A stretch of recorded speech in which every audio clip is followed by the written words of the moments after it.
team, Mike Oldfellas Travels, and yes, some of you will notice straight away the goatie's gone. Now it wasn't by, well, no, it wasn't by choice. It was by accident, because I decided it's time to give myself a trim up. I'll be heading back to Perth within the next couple of weeks, and I tied myself up and things went a bit pear-shaped with the clippers, so I couldn't recover it, so I had to come off. But what, 2 weeks between between a bad shave and the goatee growing back, so that's not a problem. The purpose of this video is, and I don't want it to be too long, but the purpose of this video is purely and simply just to give you a insight to, more correctly, the life of the old fella as a prospector, Mike, in the goldfields. So, and the reason I'm doing this is because things are going to change.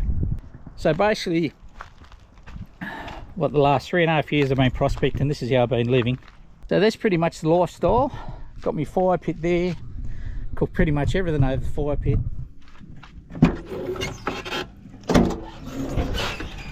And the cruiser with the fridge freezer in the back and a bit of gear. And it's a bit messy at the moment because I'm packing up to leave. And then we've got here, you know, the shelf system that I've got to store all my other gear. The detector goes in the bag up on the, hangs on the back there, well out of the way. And the rest of me clothing and that goes in there now. And I've got to tell you, these gull wing doors is the best thing I ever did, especially when I chose to isolate the electrical system. It's really well wired up and set up, the cruiser.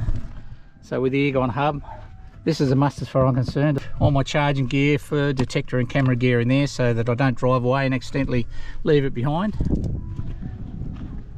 I run pretty much a lot of my gear, and including the Starlink, I run it off the Blue Eddy with a 200 watt solar blanket. In these weather conditions, it's just always fully charged. Well, certainly fully charged by, you know, 10 o'clock in the morning. So this is a bit of a charging station for me. I use it to run the Starlink, and this will drive the Starlink for about 7 hours without power coming in. This is powered off solar, so you can see at the moment there's a 100 watt panel up on top of the camper, and we've got 71 watts coming in. That'll go up to about 80 watts once the sun gets a bit higher in the sky. And that's about the max I get out of it, 78 to 80 watts. So she's charging well. She'll be charged another couple of hours, I suppose. And the full red arc system, I love the red arc system. One thing I love about it is the ability to be able to control everything remotely. And Lifestyle as a prospector is not glamorous by any means.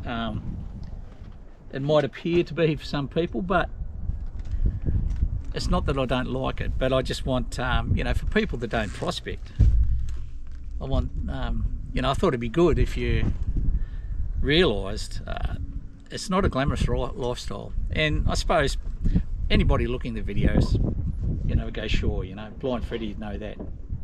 But it's very, very dusty. I mean, really dusty. And the bull dust up in the Pilbara area is horrendous. It'll swallow a vehicle when you drive through it.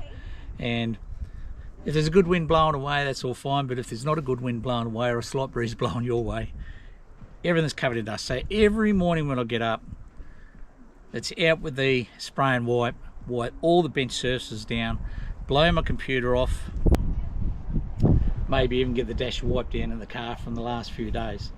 So that's the morning routine. It has to be done because there's just dust absolutely everywhere. Temperature, well, you know, ideally there's about 4 months of the year, I suppose, or even 5 months a year where the weather's pretty much ideal. I mean, at the moment the days are getting around about 32, 33 degrees, so it's still, you know, quite comfortable. There's normally a breeze out in the goldfields, you know, just from my own personal experience. We started prospecting about February this year. Really hot, 41, 42, 43 degrees some days, and other days down around 36, you know, 34 if you had a good day, but mostly pretty hot. You can't prospect in those temperatures because not only is the ground getting too hot, which makes it difficult, but it's just too hot. And you need to have yourself on the ground as early as you possibly can, because by 11 o'clock it's too hot to prospect. And then on the flip side, in the cold conditions, we have temperatures will drop down to, you know, -3, -4 at night, and the days might run at 16 degrees, you know, with a cool breeze. The air conditions I love. Having said that, I have a 12-volt electric blanket for me and Barnes to help, you know, to get a nice warm bed to get into, so to keep us warm, or if we wake up 3 o'clock in the morning it's a bit chilly, we can just punch that for a little while, and it doesn't draw a lot of power. So it's the winter time. The work as a prospector can be pretty tough, and there's been days where I've been really exhausted. You get on a bit of gold, that's where there's a whole load of rubbish. It's a lot of work because, and I've got to tell you, the flies have been as hungry as I've seen them for a long time. And this is only mild, we're in the morning, really hasn't started warming up yet. Anyway, it can be hard work. It's dirty work. You know, I don't have a portable toilet, so I'm just, you know, basically using the bush. And it can be uncomfortable, you know, when the weather conditions, you know, are uncomfortable. I've been living out of bags for 4 years, and that's got to stop because it drives me nuts. So I need drawers and a cupboard and all the other things that go with, you know, with having a caravan. Consequently, you know, really nice comfortable double bed, air conditioning, and sharing toilets, so if you get up in the middle of the night you don't have to go tromping through the bush. So for anybody that's planning on taking up prospecting, this is the advice I can give. Don't prospect just because you want to find gold. It's hard going. You know, the life of prospector is pretty tough these days. There's nothing like the old days where you could kick a, you know, half-ounce piece of nugget out of the ground. Those nuggets are still about, but they're rare and, you know, few and far between. So gold should not be the driver to go prospecting.